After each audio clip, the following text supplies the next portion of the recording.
Good morning. It is Friday, November 5th, and welcome to this episode of TigerVision News. I'm Emma. And I'm Olivia. This is a reminder that today is the last day of the trimester. It really did come fast. And don't come to school Monday. There are no classes so that the teachers can prepare for the second trimester. Seniors, the following things are due today.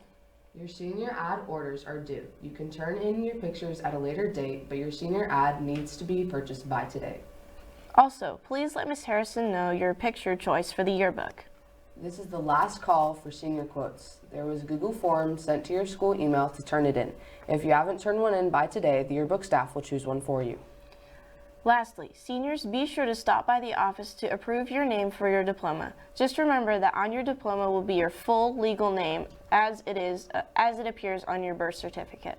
Did you see the cool pumpkins Mrs. Phillips' class made? I didn't, but that sounds pretty interesting. Let's go to Nakariee to learn more about the pumpkins.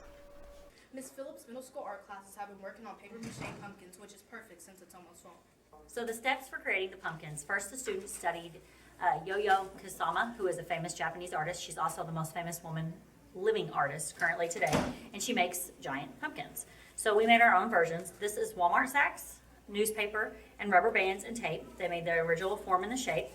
Then they covered them with thin strips of paper, glue, and water to make the shape of the actual pumpkin. And the last step was the acrylic paint. So this is one that was decorated by a 6th grader, Morgan Adney. She did this one. And they had to keep the shape, and then they painted them to look like the pumpkins that actually the artist created. My least favorite part was putting the paper on the pumpkins with the watered down glue because it was just nasty. And then my favorite part was probably painting the pumpkins because we just got to be creative there. My least favorite part was putting the glue, like the paper, on the pumpkin because it was not fun. And then my favorite part was painting it. My favorite step was probably putting the glue and the paper on because it made a mess, and I liked painting mine too. Wow, those are really cool. And this is Nakariee Morrell reporting for TigerVision News. Wow, they really put a lot of effort into making those pumpkins. They sure did. It sounds like a long process. Congratulations to our cast and crew of the Addams Family for their outstanding performance over the last weekend. It was a very good show. Keep up the good work, Tiger Theater Company. Thank you for all the hard work you put into your shows and making last week's show outstanding. Now, if you will please join us for a moment of silence.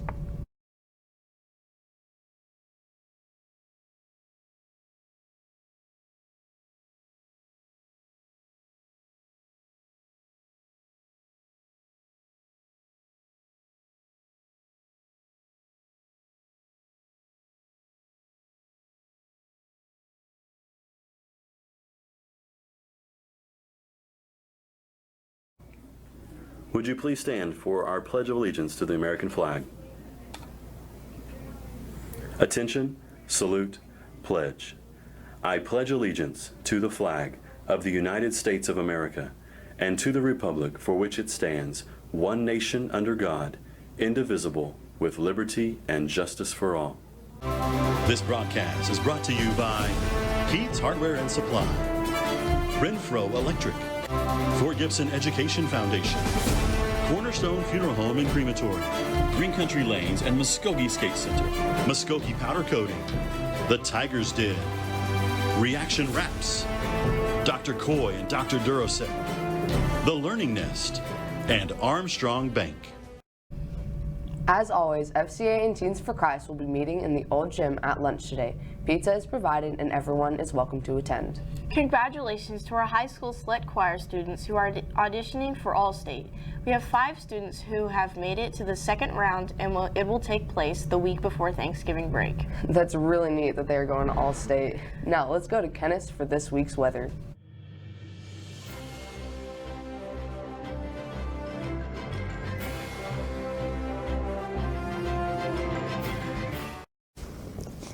Hey Tigers! This past week has been pretty cold and rainy, but this upcoming week is looking a little warmer and drier.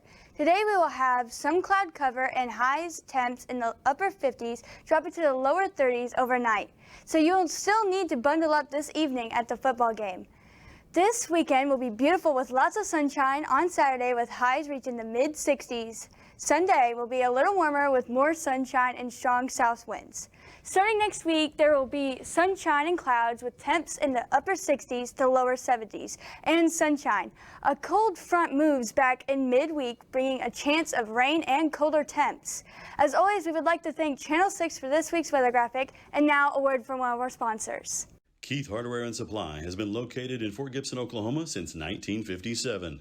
We strive to find solutions to your fix and offer a multitude of quality products and services such as Stihl chainsaws, Yeti coolers, Cub Cadet mowers, case knives, and Big Green Egg grills. In early 2015, Keith Hardware remodeled and added hundreds of new items to better serve their customers. At Keith Hardware, we are proud supporters of all Fort Gibson school events. Go Tigers! With colder weather here, please stay diligent in washing hands and keeping your distance when possible to help avoid COVID and the flu. Now for this week's Teacher Spotlight. Mrs. Morgan has been a Tiger for 14 years. She has interesting hobbies like hiking and geocaching. Her favorite food is hibachi. She has two sons, Dylan and Brayton, and she has a daughter, Kaylee, who is a freshman. They also have 5 dogs that they adore. She was originally a computer programmer, and if she wasn't a teacher, she would go back to being a computer programmer. Our ID teacher for this week is Mrs. Gwynn. This is her 6th year being a teacher at Fort Gibson. She loves Mexican food and would eat chips and salsa every day if she could. Chips and salsa are pretty good. If she weren't a teacher, she would have become a marine biologist. She is married to her best friend Rob, and they have 3 amazing kids. Grace, who is a junior, Emily, a freshman, and Jacob, the youngest, who is in 3rd grade. A marine biologist? Now that's pretty cool. Now, let's go to Kacen.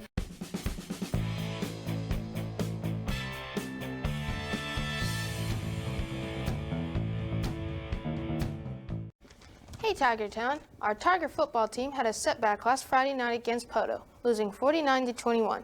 Our final regular season home football game against Hildale will be tonight, and it will be broadcast at bravadowireless.com. We wish the best of luck to our Tiger football team. Now go get that rock. In other sports, cross country capped off a great season with Sophie Ellis and Cooper Glasgow running in the state tournament cross country meet in Edmond. Congratulations to the 2 qualifiers, Coach Austin, and the team on a great season. It's time to start looking toward those winter sports. Our swimmers have their first meet tomorrow at Hera and will travel to Bartlesville on Monday. The first home swim meet is next Thursday and will be broadcast on FortGibsonTigers.tv. Our wrestlers will also open their season this Saturday in Broken Arrow. The Tigers and Lady Tigers basketball teams have been scrimmaging and putting in hours on the hardwood to get ready for this year's season and will open up with a home game on November 30th. We wish the best of luck to all of our Tigers and Lady Tigers, and now let's hear from one of our sponsors. If you're looking for some local entertainment, look no further than Green Country Lanes, located on South York Street in Muskogee, a prime place for open bowling, birthday parties, and glow bowling. Come on out to Green Country Lanes, where bowling is a sport for those who have talent to spare. The Special Education Department is having a fundraiser selling coffee to get equipment and supplies needed for the students. They will be selling coffee for the fundraiser until November 17th. See Mrs. Hackworth in the NEB for an order form.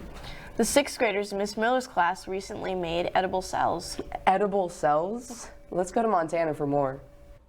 Recently, Miss Miller's 6th grade science class created edible cells using candy and other edible supplies. I think it helped them to fold. I think they were able to get in their groups and work together, so they learned a lot about cooperation and how to work together in a group project, responsibility. And I also think it helped them break down each part of the cell and learn about their functions and see them individually instead of as a whole. First, I think they enjoyed eating it. Second, I think they enjoyed just working with their groups and getting to cooperate in that kind of way. And also, they really enjoyed the cells, and I taught them some little songs and some sayings to help them memorize some things. So I think overall, they just really liked that unit. Helped us understand the function of cells. I think it helped us understand the cells because you got to make it hands-on, and you got to make each part of the cell, and it helped you understand it better because you could understand the parts of you can understand the function of the parts better. I mostly enjoyed eating the project. Looks like our 6th grade science class sure is having a lot of fun and learning at the same time. This is Montanna Phillips reporting for TigerVision News. I remember doing that stuff in middle school. It was a lot of fun. Yes, it was. Those hands-on activities really help you remember what you were learning too. Congratulations to everyone who won at the annual Halloween costume contest. Riley Watteau won Most Original with her Corpse Bride costume, and Eli Philman dressed up as a character from Squid Game and won Pop Culture. Caden Cooper and Bobby Feltz won the Best Group with their Tombstone costumes, and Parker Lockhart won Best Overall as Tommy Shelby. Now, let's go to Logan for this week's Animal Oddities.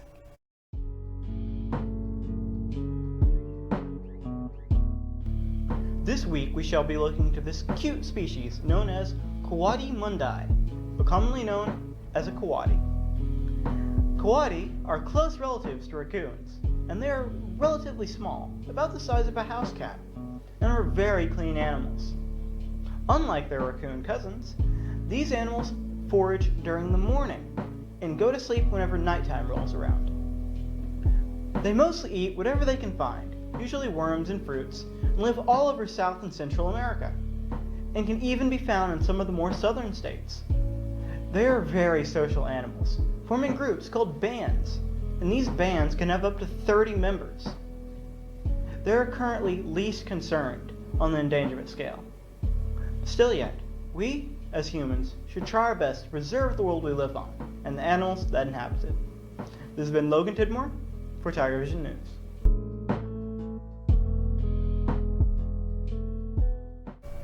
They actually are kind of cute. Yeah, they really are, and they do kind of resemble a raccoon.